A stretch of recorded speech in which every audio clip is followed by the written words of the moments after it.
Assalamualaikum warahmatullahi wabarakatuh. Saya Diva Reva Dianira dan saya akan mempresentasikan mini skripsi saya yang berjudul Catcalling sebagai bentuk pelecehan seksual verbal terhadap perempuan, studi kasus mahasiswi ilmu komunikasi FISP UNJ, yang bertujuan untuk memenuhi tugas mata kuliah metode penelitian komunikasi kualitatif yang diampu oleh Dr. Kingkin Yuliati Subasa Putri, SOS MSI.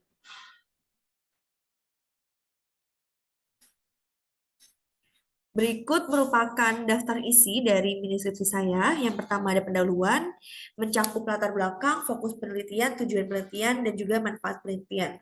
Selanjutnya, ada kajian teori yang mencakup konsep, review literatur, dan juga variabel catcalling. Yang ketiga, metode penelitian yang mencakup paradigma penelitian, pendekatan penelitian, metode penelitian, teknik penarikan informan, metode pengumpulan data, metode analisis data, dan juga keterbatasan dan kelemahan penelitian.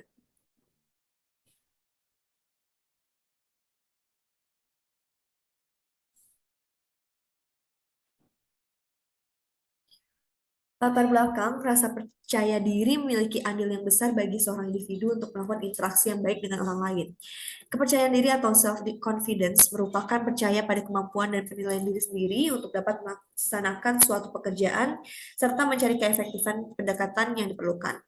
Seseorang dapat dikatakan memiliki kepercayaan diri yang positif apabila ia memiliki sifat optimisme dan menerima kemampuan diri sendiri dalam menghadapi segala hal, baik oleh dirinya maupun lingkungannya secara bebas dan yakin. Lalu faktor yang mempengaruhi kepercayaan diri diantaranya penampilan fisik, konsep diri, hubungan dengan orang lain, dan hubungan dengan teman sebaya. Penampilan fisik dapat dikatakan berpengaruh terhadap kepercayaan diri sebab seorang individu melihat kondisi fisik mengenai bentuk tubuh, ukuran tubuh, maupun berat badan yang memiliki serta penilaian individu itu terhadap fisik terhadap bentuk yang diinginkan. Dalam masyarakat, seorang wanita biasanya akan selalu menjadi pusat evaluasi sehingga mereka memperhitungkan penampilan fisik untuk meningkatkan rasa percaya diri yang mereka miliki. Salah satu hal yang menyebabkan seorang tanpa sadar melakukan penilaian atas diri mereka sendiri atau yang disebut dengan self-objectification adalah tindakan pelecehan seksual secara verbal. Pelecehan seksual secara verbal merupakan pelecehan yang ditujukan pada korban melalui kalimat atau kata-kata sehingga korban merasa dipermalukan dan diintimidasi. Korban pelecehan seksual secara verbal akan mengalami self-objectification yang membuat korban merasa malu dan cemas akan penampilannya. Pelecehan seksual secara verbal dikaitkan dengan peningkatan ketakutan dan persepsi risiko pemerkosaan. Berdasarkan piramida budaya pemerkosaan atau piramida rape culture, pelecehan seksual secara verbal masuk ke dalam kekerasan seksual yang dikutip dari 11 Principle Consent.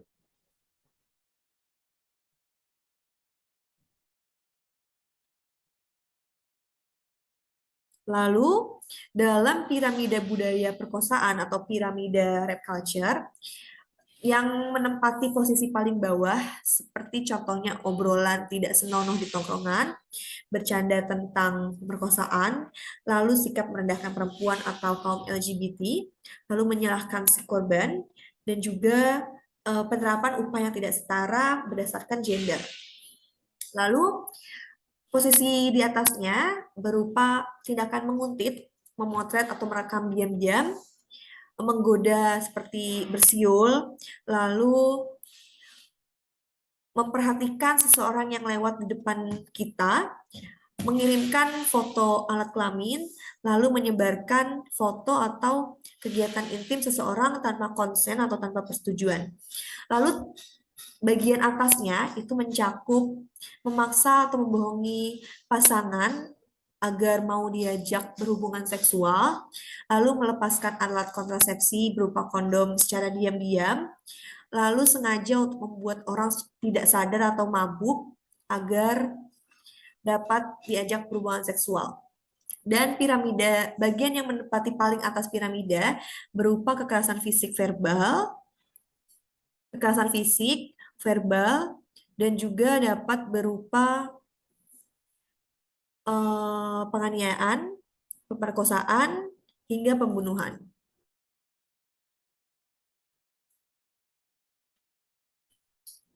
Lalu, analisis data penelitian kualitatif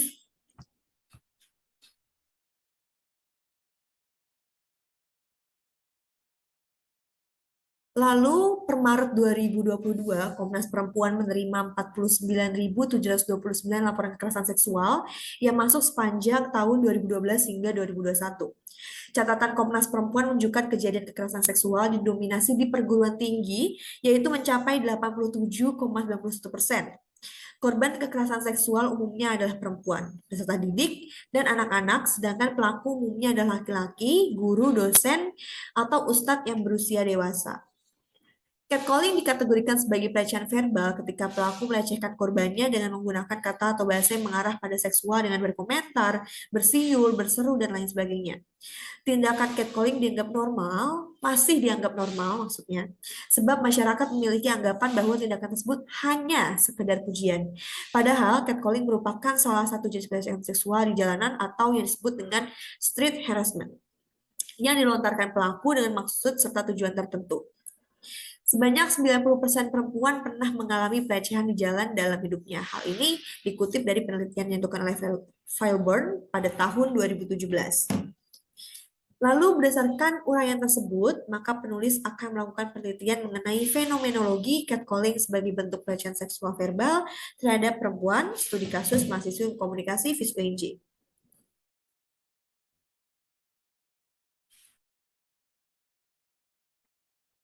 Berdasarkan latar belakang di atas, maka fokus penelitian dari penelitian ini adalah fokus pada pengalaman catcalling yang dialami oleh mahasiswi Prodi Komunikasi Fakultas Ilmu Sosial Universitas Negeri Jakarta. Tujuan dari penelitian ini adalah untuk mengetahui fenomena catcalling yang dialami oleh mahasiswa Prodi Komunikasi FISP UNJ. Manfaat penelitiannya ada dua, manfaat akademik. Diharapkan penelitian ini dapat menambah khasanah ilmu pengetahuan pada ilmu komunikasi, khususnya yang berkaitan dengan fenomenologi komunikasi. Untuk manfaat praktis, penelitian ini diharapkan dapat meningkatkan pengetahuan peneliti tentang fenomenologi komunikasi dan memberikan wawasan dan masukan terkait catcalling, baik bagi masyarakat umum maupun untuk penelitian selanjutnya.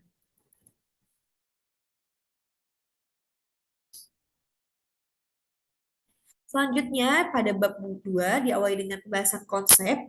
Dalam kehidupan sosial manusia, komunikasi sangat dibutuhkan untuk berinteraksi. Komunikasi antar pribadi merupakan proses penyampaian pesan oleh seseorang dan penerimaan pesan oleh orang lain atau sekelompok kecil orang.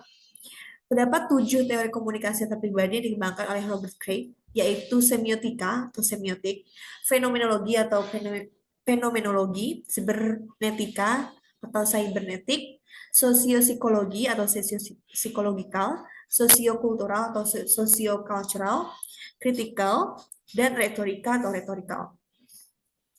Pengalaman seseorang yang dijadikan sebagai data untuk memahami realitas merupakan definisi dari teori fenomenologi. Fenomenologi yang berasal dari kata fenomenon berarti kemunculan suatu objek, peristiwa, atau kondisi dalam persepsi seseorang.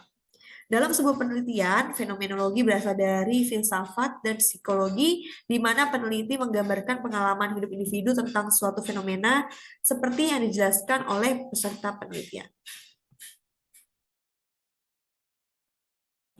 Selanjutnya, review literatur. Dalam rangka untuk mempermudah proses pengkajian tema dan semua hal yang berkaitan dengan penelitian, maka peneliti mencari referensi penelitian sejenis yang pernah dilakukan sebelumnya. Berikut merupakan beberapa penelitian sejenis yang peneliti jadikan sebagai acuan dalam penelitian ini yang berjumlah 10 penelitian. Yang pertama, penelitian dilakukan oleh Hidayat dan Setianto pada tahun 2020 dengan judul Fenomena Catcalling sebagai bentuk pelecehan seksual secara verbal terhadap perempuan di Jakarta. Hasil dari penelitian ini adalah catcalling dinilai sebagai pelecehan seksual secara verbal dan merupakan bagian dari rape culture. Selanjutnya, penelitian dilakukan oleh Kila dan kawan-kawan pada tahun 2021 yang berjudul catcalling sebagai bentuk pelecehan seksual traumatis. Hasil penelitian yang dilakukan menunjukkan bahwa catcalling merupakan salah satu bentuk pelecehan seksual verbal yang menimbulkan dampak negatif bagi kehidupan sang korban. Penelitian ketiga, yaitu penelitian yang dilakukan oleh Pitaloka dan Putri pada tahun 2021 dengan judul Pemaknaan Kekerasan Simbolik dalam Pelecehan Seksual secara Verbal atau Catcalling. Hasil penelitian ini menunjukkan adanya tiga pemaknaan mengenai catcalling. Yang pertama, catcalling dimaknai sebagai pelecehan dan kekerasan. Yang kedua, catcalling dimaknai sebagai pelecehan tetapi bukan tindakan kekerasan.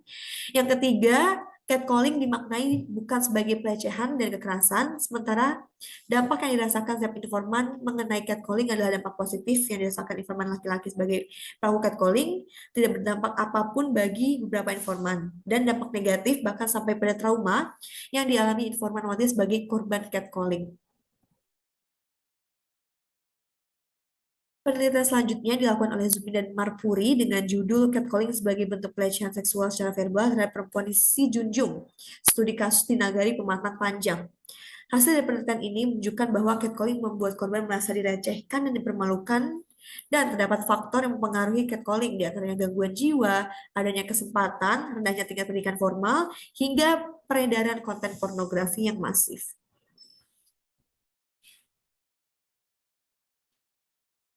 Penelitian selanjutnya adalah penelitian yang dilakukan oleh Walton dan Pedersen pada tahun 2022 yang membahas dengan judul Motivations Behind Catcalling, Exploring Men's Engagement in Street Harassment Behavior.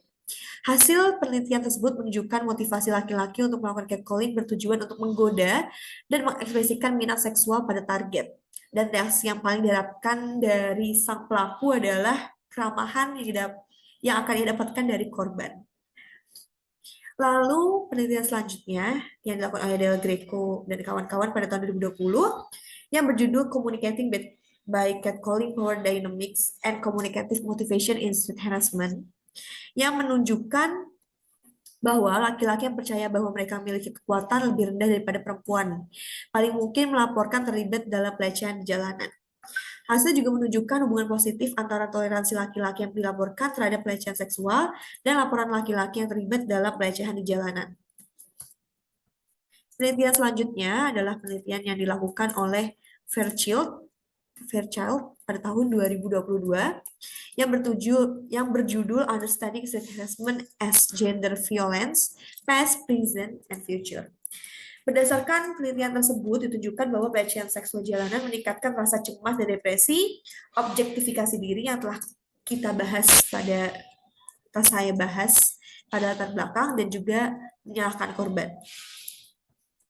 Penelitian selanjutnya yang dilakukan oleh Farmer dan Jordan pada tahun 2017 dengan judul Experiences of Women Coping with Catcalling Experience in New York City, a Pilot Study.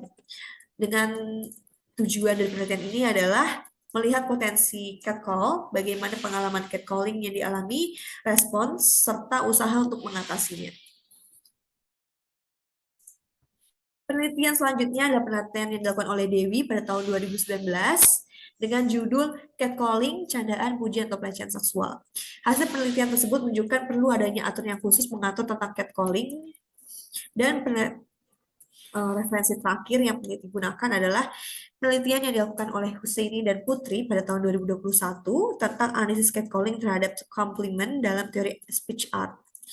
Dengan tujuan penelitian ini adalah untuk menguji dan menganalisis pengaruh catcalling dalam citra penampilan tubuh dan trait objektifikasi diri terhadap pujian atau compliment dalam teori speech art.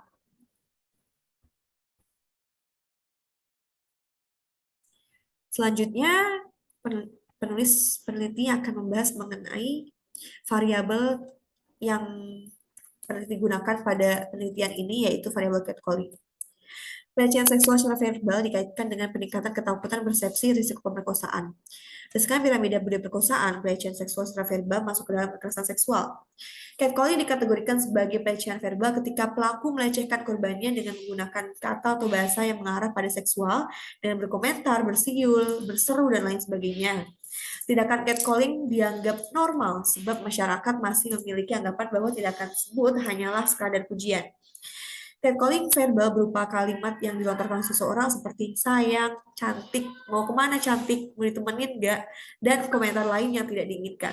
Padahal, catcalling merupakan salah satu jenis pelecehan seksual jalanan atau yang disebut dengan street harassment yang dilontarkan pelaku dengan maksud serta tujuan tertentu.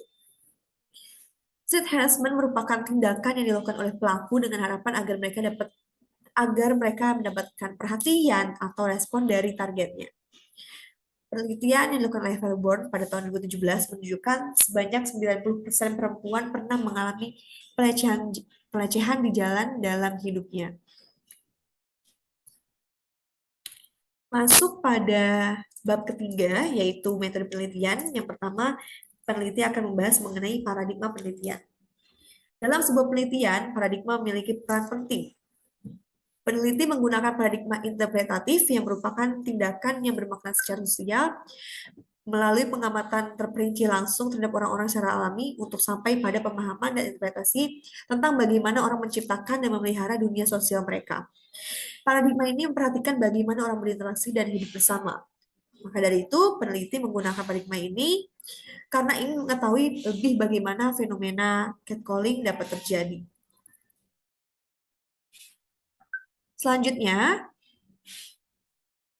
mengenai pendekatan penelitian, penelitian ini menggunakan pendekatan kualitatif dalam penelitian ini untuk mendukung paradigma penelitian interpretatif. Penelitian kualitatif yang mengandalkan prinsip interpretatif dan kritis membahas tentang kasus atau konteks. Peneliti menggunakan pendekatan penelitian kualitatif dalam penelitian ini sebab ingin memahami lebih dalam tentang kasus catcalling yang dialami oleh perempuan. Selanjutnya, metode penelitian. Penelitian kualitatif memungkinkan peneliti untuk menghasilkan pemahaman yang lebih kaya tentang fenomena sosial. Kelebihan dari metode penelitian kualitatif adalah peneliti dapat mengembangkan dan memahami fenomena sosial lebih mendalam karena terjun secara langsung, baik dengan melakukan observasi ataupun wawancara.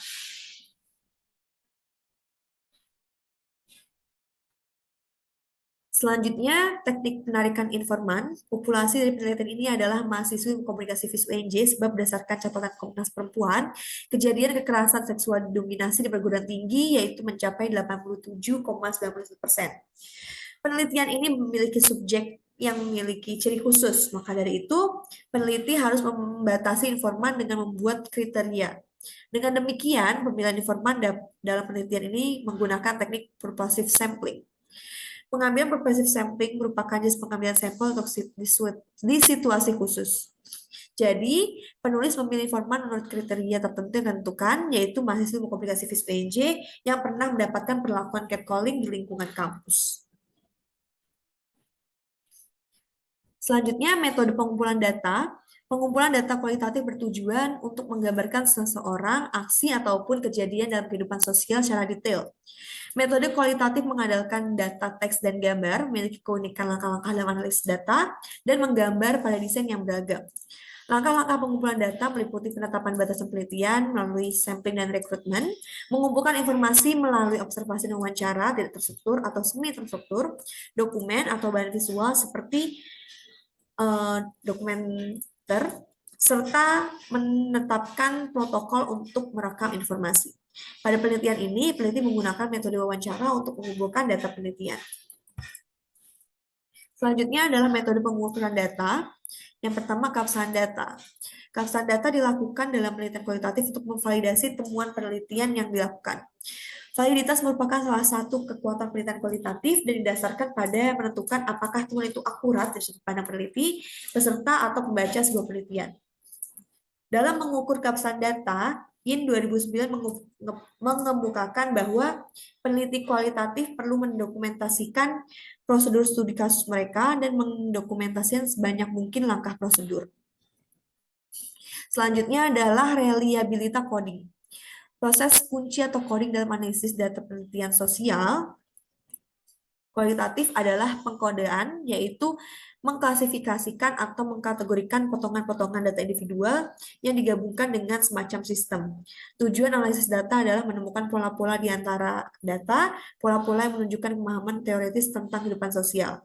Pengkodean dan keterkaitan konsep adalah kunci untuk proses ini dan membutuhkan sistem yang lebih halus. Selanjutnya, metode analisis data.